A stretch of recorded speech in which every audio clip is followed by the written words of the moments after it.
Okay.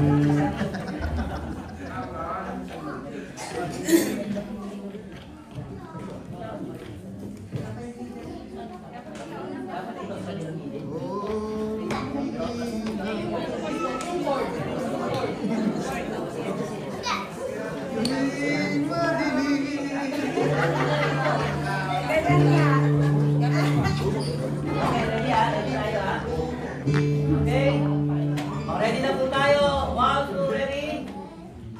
Ang hula. Bakit nga ba may Pasko?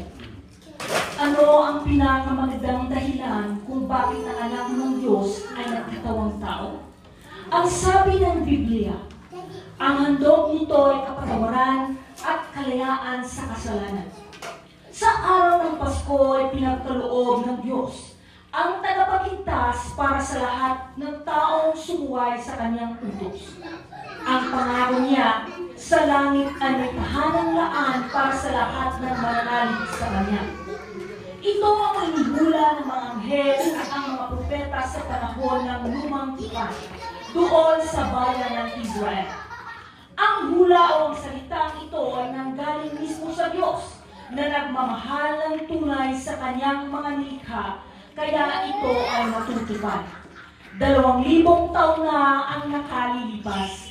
Ang anak ng Diyos ay isinilang sa isang sabsaban gaya ng inihula.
Si Birhen Maria.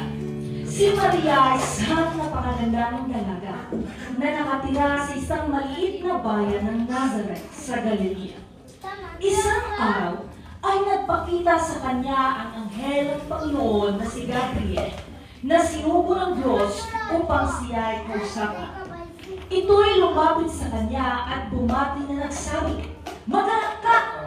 Ikaw ay lubos na pinaglutan ng Diyos. Sumasa iyo ang Panginoon.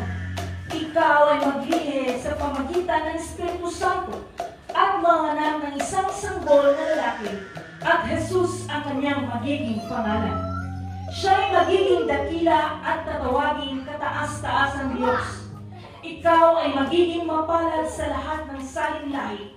Si Maria ay sumagot at nagsabi, "Ako'y alipin ng Panginoon. Mangyari nawa sa akin lahat ng iyong sinabi.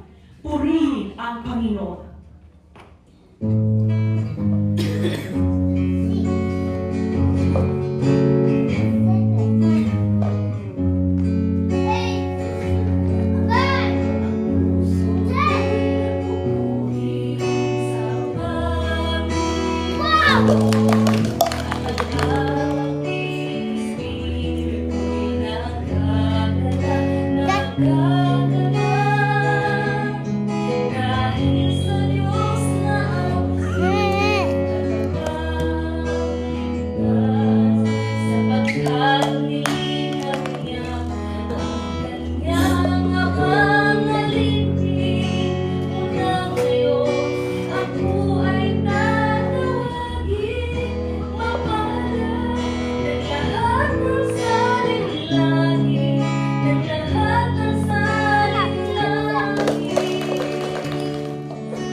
alaman ni Jose ang pagbubuntis ni Maria na kanyang nobya.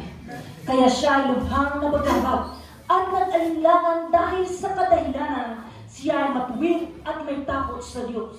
Naisip niyang hiwalayan ng babae ng lihim upang hindi ito malagay sa kahihiyan. Subalit habang pinag-isipan niya ang mga bagay na ito, nagpakita sa kanyang anghel ng Panginoon sa panaginip at nagsabi, Jose, huwag kang mangambang tanggapin si Maria, sapagkat ang sanggol na kanyang dinadala ay bunga ng Espiritu ng Diyos. At tatawagin itong Emmanuel, na ang kahulugan ay kasama natin ng Diyos. Nang magbangon si Jose mula sa kanyang pagkatulog, dahil sa alam niya ang salita ng Diyos, sinunod niya ang utos ng anghel ng Panginoon at pinakasalan si Maria.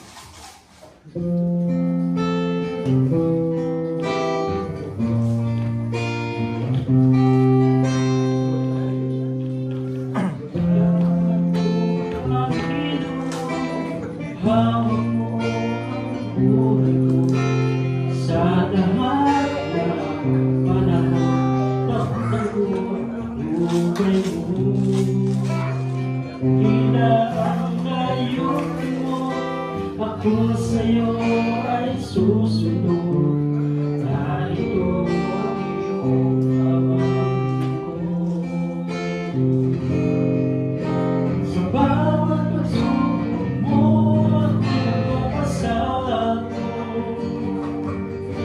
pagkat lahat ay hawak mo, ako'y walang ikatatago. Mahirap ang dadating, hindi pa rin kita. Ang utos mo ay susundin, pagkat mahal kita. Utos mo ay susundin, pagkat mahal kita.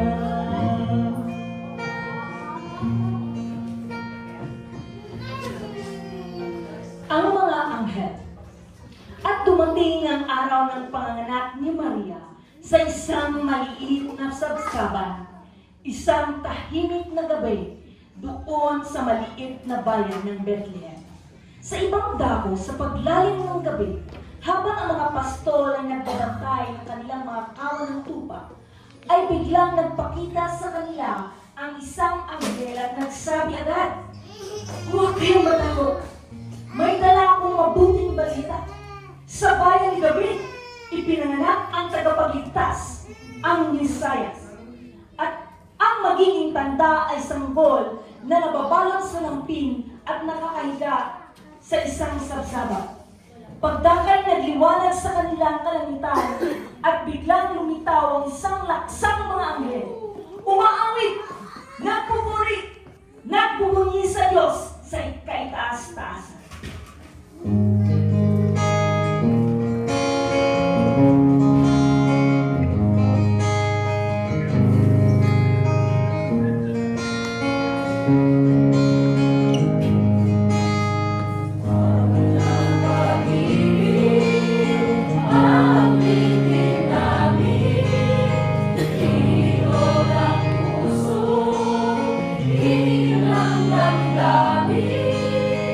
Bawat isa ay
anghel pabalik sa land.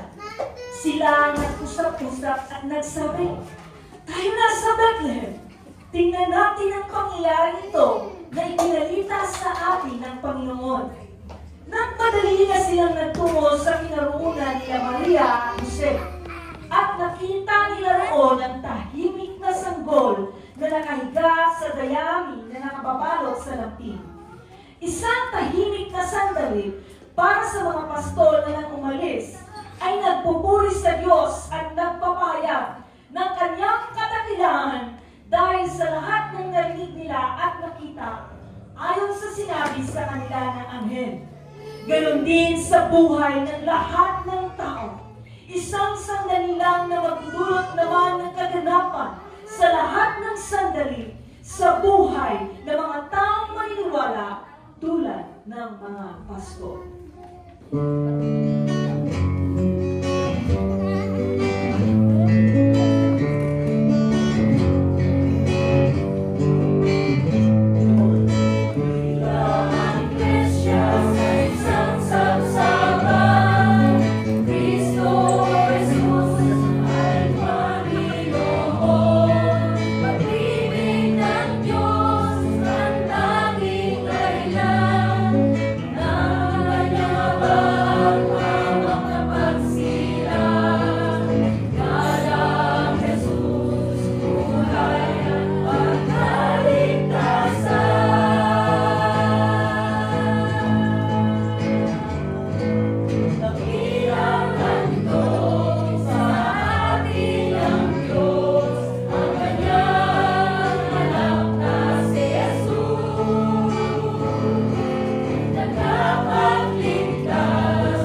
Praise the Lord. The message of this nativity through songs